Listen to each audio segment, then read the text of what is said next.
தாவீதுக்கு ஒரு பூர்வ நாள் இருக்கு.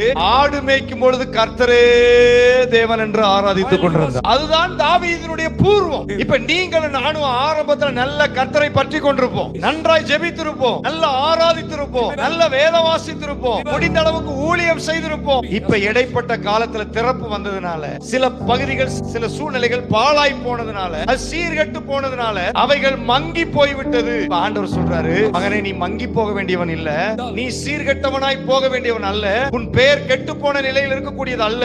மறுபடியும் நீ ஆராதிக்கிறவனாய் மாறுவாய், மறுபடியும் ஜெபிக்கிறவனாய் மாறுவாய், மறுபடியும் எனக்கு ஊழியம் செய்கிறவனாய் மாறுவாய், மறுபடியும் ராஜ மேன்மையான நிலைமைக்கு நீ வருவாய். பூர்வ நாட்களில் இருந்தது போல கொண்டு வருகிற கர்த்தர். உங்களுடைய ஆவிக்குரிய பூர்வத்தை நீங்க இழந்திருக்கிறீங்களா? மறுபடி கர்த்தர் உங்களை திருப்ப விரும்புகிறார். நீங்கள் நான் என்ன செய்யணும்? மறுபடியும் நான் உம்மை பாடி உயர்த்த கிருபை கொடுங்க ஆண்டவரே, என்னை மறுபடியும் சீர்படுத்துங்க, என் பூர்வ நிலைக்கு என்னை கொண்டு வாங்க ஆண்டவரே.